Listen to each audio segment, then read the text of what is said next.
بسم اللہ الرحمن الرحیم۔ یا علی مدد۔ جسم، روح اور نفس، ان تینوں کا آپس میں تعلق کیا ہے؟ بدن کے اندر روح ہے اور روح لطیف ہے، بدن کثیف ہے، یعنی روح پاک ہے، بدن نجس ہے۔ روح بقا ہے، بدن فنا ہے۔ بدن اور روح کے درمیان میں ہے نفس، جس نے ان دونوں کو جوڑ کے رکھا ہے۔ جس طرح ایک کاریگر یا ایک مستری دو اینٹوں کو اس طرح جوڑتا ہے تو بیچ میں ایسا سیمٹ یا گارا وغیرہ چاہیے جو دو اینٹوں کو آپس میں جوڑے۔ اسی طرح روح اور جسم کو جوڑنے کے لیے نفس کا سیمٹ چاہیے، نفس کا گارا چاہیے جو ان دونوں کو جوڑ کے رکھے۔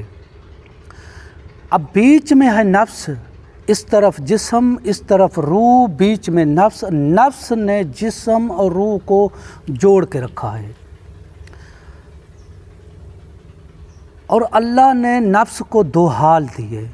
یہ آدھا بدن جیسا ہے، آدھا روح جیسا ہے۔ مطلب کہ اس نفس میں بدن والی خاصیتیں اور صفتیں بھی پائی جاتی ہیں، تو روح والی خاصیتیں اور صفتیں بھی پائی جاتی ہیں۔ اب بدن خوش ہے کہ میں اپنی جنس کے ساتھ ہوں، اور اس طرف روح خوش ہے کہ میں اپنی جنس کے ساتھ ہوں۔ یہ آدھا بدن جیسا ہے نفس، آدھا روح جیسا ہے۔ اب موت نہ بدن کو مارتی ہے نہ روح کو مارتی ہے، موت نفس پہ آتی ہے۔ نفس کو بھی مارتی نہیں ہے موت، نفس موت کا ذائقہ چکھتا ہے۔ آپ قرآن پڑھیں، جہاں بھی قرآن میں موت کا تذکرہ ہے وہاں اس کا تعلق نفس سے بیان کیا گیا ہے۔ جیسے سورہ عمران میں ارشاد ہے، کل نفس ذائقۃ الموت، ہر نفس موت کا ذائقہ چکھنے والا ہے۔ نفس اور ذائقہ یہ کیا ہے؟ آپ دیکھیں کہ نفس ایک ہے اور اس کے درجے چار ہیں: نفس امارہ، نفس ملہمہ، نفس لوامہ، نفس مطمئنہ۔ اب جیسا انسان کا نفس کا درجہ ہوگا ویسی موت کی کیفیت ہوگی۔ میں آپ کو آسان مثال دیتا ہوں، زبان ایک ہے، اگر اس پر آپ کڑوا ذائقہ رکھو گے، کڑوا تو کڑوا لگے گا، میٹھا ذائقہ میٹھا لگے گا، نمکین لگے گا، اور تلخ لگے گا۔ زبان تو ایک ہے مگر اس کے جو ذائقے ہیں وہ مختلف ہیں، اس کے جو زبان مختلف محسوس کرتی ہے۔ کسی نے پوچھا تھا مولا جعفر صادق سے، مولا یہ نفس موت کا ذائقہ چکھتا ہے، یہ ذائقہ کیا ہے؟ سرکار صادق علیہ السلام والسلام نے فرمایا کہ کوئی بھی انسان کہاں بھی مرے، اس کی موت کے وقت میرا دادا، میرا مولا علی پہنچ جاتا ہے۔ اب جو مولا کو ماننے والا ہے، مولا کو دیکھ کر کے خوش ہو جاتا ہے مومن، تو اس کی موت آسان ہو جاتی ہے، اس کی کیفیت، اس کا جو ذائقہ ہے میٹھا ہو جاتا ہے۔ اور جو منافق ہے، جو منکر ولایت ہے، جب وہ مرتا ہے مولا کو دیکھتا ہے تو جلنے لگتا ہے، تو اس جلن کی وجہ سے اس کی موت ڈیفیکلٹ، سخت مشکل ہو جاتی ہے، اور موت کا ذائقہ جو نفس ہے وہ سخت دیکھتا ہے، کیفیت بدل جاتی ہے۔ اب اس کی آسان مثال مولا کے قول کی، آپ دیکھیں کہ بجلی کا کرنٹ ایک ہے، ہیٹر کو لگاؤ تو گرمی، ایئر کنڈیشن کو لگاؤ تو ٹھنڈک، کرنٹ تو ایک ہی ہے نا۔ اسی طرح انسان کا قلب ایک ہے، مگر جب مولا کو دیکھتا ہے تو موت ایسی ہو جاتی ہے جو منافق کی اس طرح کی ہو جاتی ہے، اور مومن جب دیکھتا ہے تو اس کی موت آسان ہو جاتی ہے، اور موت کا جو ذائقہ ہے وہ میٹھا ہو جاتا ہے۔ ہر چیز دیکھیں نفس کو روح اور بدن سے جدا کرتی ہے۔ نفس نکل جاتا ہے موت کے وقت، موت نفس پہ آتی ہے، نفس مرتا نہیں ہے، بیچ سے یہ جو نفس کا سیمٹ ہے یا گارے کی مثل جو نفس ہے یہ نکل جاتا ہے، پھر بدن مردہ ہو جاتا ہے اور روح پرواز کر کے چلی جاتی ہے۔ اب سورہ زمر کو پڑھیں، اللہ نے فرمایا کہ جب تم سوتے ہو تو موت کی کیفیت ہو جاتی ہے،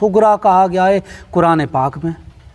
قرآن نے نیند کو موت صغرا یا موت کی بہن کہا ہے، کیونکہ انسان جب سوتا ہے تو بدن ساقط ہو جاتا ہے، پھر روح دنیا میں سفر کے لیے نکل جاتی ہے۔ پہلے نفس نکلتی ہے سفر کے لیے، اس کے پیچھے پیچھے روح نکلتی ہے سفر کے لیے۔ اب اگر انسان سویا ہوا ہے، مثلا نیند میں سویا ہوا ہے، اس کی نفس بھی نکل گئی، اس کی روح بھی نکل گئی سیر کے لیے، کیونکہ یہ تو قرآن ہے نا، قرآن کا تو کوئی انکار نہیں کر سکتا۔ جب انسان مرتا ہے تو روح نکل جاتی، اور روح نفس کے بغیر نہیں نکل سکتی۔ اب انسان سویا ہوا ہے، مثلا اسی انسان کو کسی نے زخم دیا یا بچھو نے کاٹا تو درد روح محسوس کرتی ہے، فوراً روح نفس کو اطلاع دیتی ہے کہ جا اس کی مدد کر، اس کو بچھو نے کاٹ لیا ہے۔ پہلے نفس آ کر کے جسم میں پہنچتی ہے، اس کے بعد روح آتی ہے۔ اب وہ نفس روح کو، اس کو جسم کے ہاتھ کو حکم کرتی ہے کہ اس بچھو کو ہٹا۔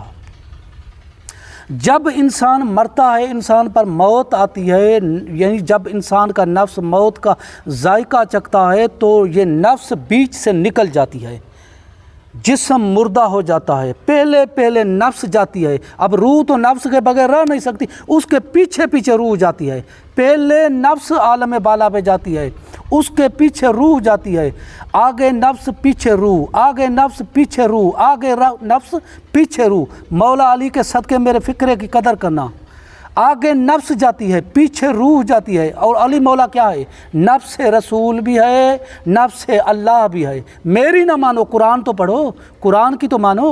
جب نجران کے عیسائیوں کو رسول نے کہا کہ تم اپنے نفسوں کو لے آئیں، ہم اپنے نفسوں کو لے آتے ہیں، تو نفس کی جگہ رسول کس کو لے گئے؟ علی کو لے گئے نا۔ اور بستر پہ جب مولا علی سویا تھا شب ہجرت والی رات، تو اللہ کا نفس بن کر کے سویا تھا۔ علی کیا ہے؟ اللہ کا نفس بھی ہے تو رسول کا نفس بھی ہے۔ اب موت کی کیفیت کیسے ہوتی ہے؟ پہلے نفس نکل کے جاتی ہے عالم بالا پہ، اس کے پیچھے پیچھے روح جاتی ہے۔ علی ہے نفس رسول، علی ہے نفس اللہ۔ جب بھی اللہ کو مدد کی کام پڑا ہے تو علی کو بلایا ہے۔ دیکھیں روح طاقتور بھی ہے، مگر نفس کے بغیر جسم کی مدد نہیں کر سکتا ہے، نفس کے بغیر جسم میں داخل نہیں ہو سکتا ہے۔ رسول نے فرمایا خیبر میں اللہ کو مدد کے لیے، یا اللہ میری مدد کر۔ یہ جو خیبر کے یہودی ہے، ٹکے ٹکے کے یہودی میرے شان میں گستاخی کر رہے ہیں، اللہ نے کہا کہ علی کو بولا، کیونکہ علی نفس تیرا بھی ہے میرا بھی ہے۔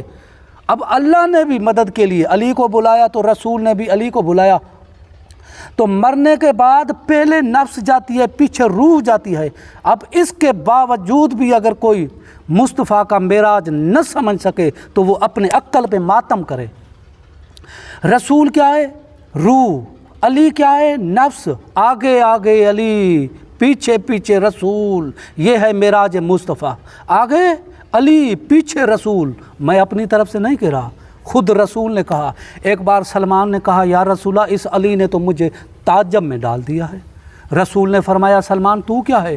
اس علی نے تو ایک بار تو مجھے بھی متعجب کر دیا، اس علی نے تو ایک بار مجھے بھی تعجب میں ڈال دیا۔